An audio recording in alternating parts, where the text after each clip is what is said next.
Am I on? Can you hear me? Okay, you guys, Emily must have some pull because did you notice she got Stephen Furtick to come to our breakfast this morning? That is amazing. Good job, Emily. Okay, so I am so incredibly honored to have been asked to share with you this morning. For those of you who may not know me, my name is Stacey Stein. My husband, Ashley, and I, we have been attending Life Church for about 9 years now. We live outside of Covington, Indiana, with our 2 kids, our Great Dane, and our newest addition, 2 miniature cows, okay? I am a stay-at-home mom turned homeschool mom as of this year. So between being home a little more often with the kids and taking care of cows every day, I have found myself trading in my big hair for a ball cap and cute shoes for rubber boots, okay? So it felt a little bit good to get cleaned up and put a dress on today. So with that being said, how many of you, show of hands, if you decided to dress the part for the tea party, did you have a hard time picking on an outfit today? I did, okay? I don't own fine china, and I have never been to a tea, so I don't know if it's like an Illinois thing or what, but I was shocked to find out how many of you guys have attended a tea party before, so y'all are fancy, okay? But I'm excited to be here. Everything came together beautifully, and it's been such a great morning. Thank you for getting up early and coming out to be a part of this. So I'm going to start by letting you guys all in on a little secret, okay? Can't tell anybody. Pinky promise? All right, here it is. I have been terrified. I have been terrified to share with you today. Yep. I have been totally nervous. And I know. Joshua 1:9 says, "Be strong and courageous. Do not be afraid, for the Lord your God will be with you wherever you go." And he is with me. And I do believe that because it is only by the grace of God that I am up here this morning. So I've prayed for peace for this for about the last 2 months. I've prepared 4 different messages, so if this doesn't completely tie into the blessing, that's why. I have literally Googled how to breathe when public speaking because somehow I forget how to do that. And it's supposed to come naturally, but it doesn't for me. I wanted to turn back. I wanted to politely decline. And I've prayed for God to just please give me the talents of Brittany Neal or Christine Kane. I mean, is that really too much to ask God? You know? I prayed for him to fix all of these nervous quirks that I have. And today came, and I walked up here, and well, he hasn't. Not yet, anyway, because if he had, maybe I couldn't speak to you from this real place of sincerity and vulnerability. You see, he wanted me to tell you something, so here's his word for you today. And the title of my message, Do It Afraid. Do It Afraid. How many of you have ever walked your child into their classroom for the very first day of kindergarten? You know they're scared, but you put your arm around them and you reassure them. You may nudge them along because you know everything's going to be okay. But it's hard on us moms seeing them scared and nervous like that, right? But you know as their parent that it is a necessary step to help them learn and grow and blossom. So their teacher takes their hand, or I don't know, maybe she drags them kicking and screaming. I'm not sure how it was with your child. But they eventually go in. And you pick them up and they tell you all about their day and everything they learned that day and who they made friends with. And the next day it's a little easier dropping them off. Then before you know it, they are confident and secure and learning and growing.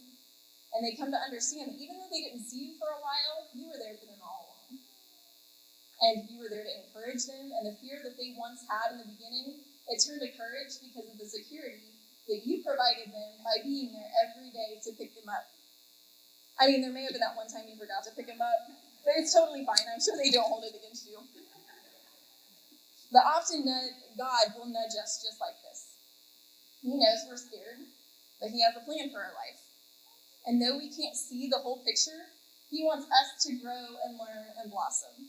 And maybe the first few steps, we're going to want to run back to God and cry and tell him, I can't do this. But he gently keeps nudging us because he knows that even though it's scary or hard right now, it's necessary for us to grow and we're going to be okay. And before we know it, we have the courage because of the security he provided us. And when we're feeling fearful about that new thing that he's called us to do, we can rest in the fact that he never leaves our side. And he's going to be there to pick us up time and time again, and he won't forget us. So when we know God is calling us to do something, sometimes we have to start out by just doing it afraid. We only have here and now. So if we wait until we think we're ready, it'll likely never happen, will it? If you don't do it afraid, you're not going to do it. And we're really good at making excuses, aren't we? I was trying to think of a few things that tend to keep us women from walking out what God has in store for us. And the first thing that came to mind is comparison. Have any of you ever heard comparison is the thief of joy? Nothing will rob you of your happiness faster than feeling like you're not enough or like you don't add up. Right? So as women, we tend to compare ourselves in all sorts of areas. We compare our waistline, we compare our finances, we compare our abilities, we compare our parenting. Well, comparison is also the thief of fulfilling your purpose. Because if you constantly compare yourself to others, there's a good chance you're going to miss out on a lot of things. It's almost crippling in a way, isn't it? If you constantly disqualify yourself, it's going to take root in your heart and you'll believe that you aren't enough and you'll never pursue your calling. We have to stop comparing ourselves. Or maybe it's insecurity that holds you back. So we have this inner dialogue, whether we realize it or not, and we can be pretty cruel to ourselves sometimes, can't we? I mean, if we're being honest, we can be. We're our own worst critic. We may say things like, I hate my body. I am such a bad mom. I'm worthless. I have no talent. I have nothing to offer. I'm not good enough. I'm not smart enough. I'm not pretty enough. I'm not thin enough. I'm not strong enough. I'm not successful enough. But we need to train our mind to see ourselves how God sees us. And we need to replace that negative self-talk with his truth. So I want to say to you today, you're beautiful. You're loved. You're created with a purpose. You're strong. You're important. You are forgiven. You are protected. You are chosen. You are called. And you are the daughter of the one true King. And you are enough. Just the way you are right now. God isn't waiting for you to be perfect. He wants to use you. Another excuse that I think we often use is busyness. How often in a conversation do you say to someone, hey, how have you been? And their response is, I have been so busy.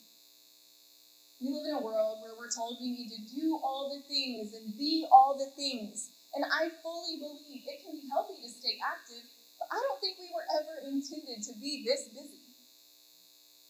Anymore, it seems like busyness has become a badge of honor. And sometimes I think we just need to step back and slow down, take a breath, and refocus on what really matters.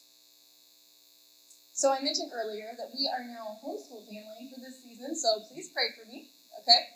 No, but really, if one good thing came from 2020 for our family, I think that it was listening to the calling God put on our heart to homeschool our kids. Can I just say it is not easy taking the road less traveled? Talk about doing it afraid when the world is telling you your kids won't be socialized. By the way, if you have met either of my children, you know they're plenty social. You know, they'll talk your leg off, they get it from their dad, right? But when you're worried what your family's going to think of your decision and your friends just can't seem to understand why you would ever want to spend that much time with your kids. And believe me, there are days that I ask myself the same question. No, I'm kidding. But choosing a road less traveled, it wasn't easy. It was scary at first. But God was right there nudging us along, reassuring us, and I am so glad that we obeyed him. We're just about to wrap up our first year, and making this decision has given us so many unexpected blessings. But one thing that I love the most is it's given us a slowdown. It's given us a little more room in our life for the things that matter, and it's given us a renewed perspective. Now, please, if you are the parent of school-age children, I am not telling you to homeschool your kids and go buy tiny cows, okay? I just realized we became that homeschool, like a weird homeschool family. It didn't take too long. Yeah, it's fine. But what I'm saying is this is not a one-size-fits-all thing. It is simply the calling that God put on our heart for our life during this season. And we may not do it forever. I don't know what the next thing will be for us, but right now it's good. And I'm learning that whatever comes next, I want to be intentional about not letting our busyness get so loud that it drowns out the voice of God. So when I was preparing this message today, I was thinking about how some of the greatest things that have happened in my life, it started out a little scary at first. How about when we made the decision to start a family, right? That can be kind of scary from the time you're pregnant and you're praying for a healthy baby, and then, well, there's childbirth, and I won't go into detail on all that, but that can be kind of scary, especially for a first-time mom, right? And then you bring the baby home, and you realize that you are solely responsible for this tiny life. I can remember on the drive home from the hospital, my husband saying, I can't believe they just let us leave with this baby. And then they get a little older and you worry about bumps and bruises and broken bones. And then after that, you're trying to figure out which TV shows or games or devices are safe for them, because those things can be scary when you're trying to protect the mind of your child.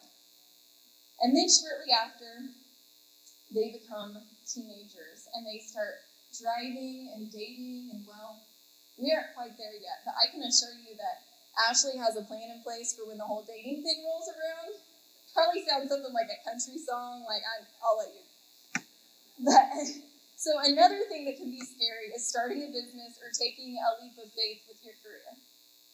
I am a proud daughter of 2 entrepreneurs. My mom and dad each have their own businesses, and I have a great respect for anybody that desires to take this path.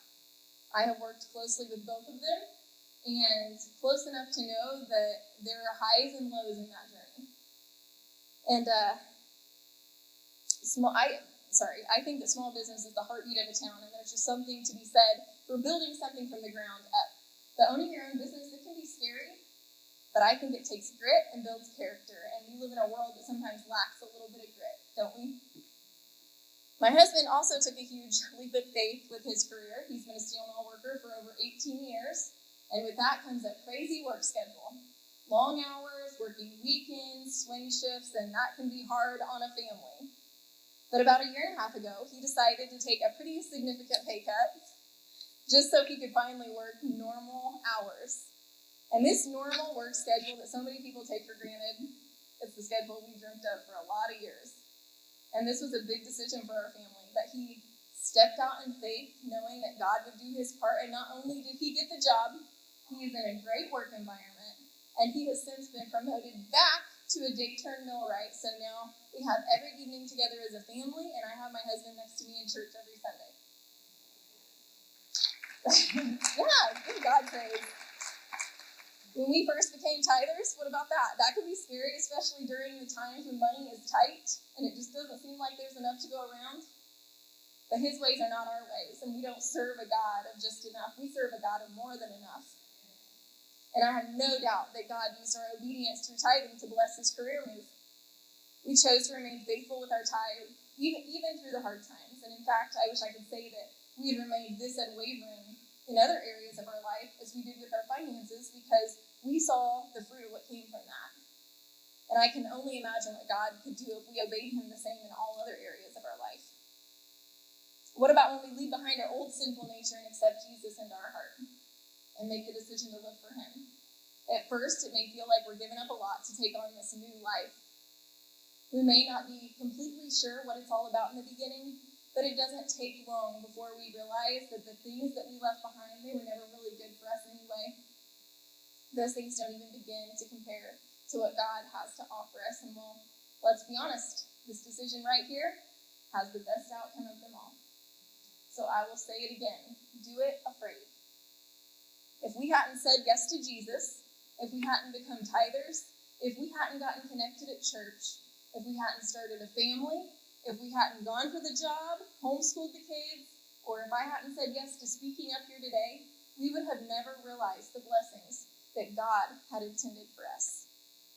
And I truly believe these are all just stepping stones to even greater things that he has in store. So ask yourself, what has God placed in your heart? How is he wanting to use you and your church and your family and your job and your circle of friends? How has he gifted you? What is the vision that he planted inside of you, or that whisper or idea or dream that you have been wanting to pursue? I encourage you to align your heart with God and take that first shaky step.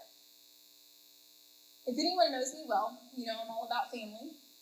So I absolutely love that not only are we fellowshipping together as women today, but we're also honoring mothers and daughters. And I was just thinking about how our obedience to God extends so far beyond ourselves. Just think, you're making decisions today that are affecting and influencing the next generation of your family. Our relationship with God and the examples that we set, they're really an investment for the generations to come. So with that being said, let's do our part to walk out God's calling on our life, whatever that looks like for you. Proverbs 29:11 says, I know the plans I have for you, declares the Lord. Plans to prosper you and not harm you. Plans to give you hope and a future. I can assure you that if you step out in faith, there will come a time when you're no longer afraid.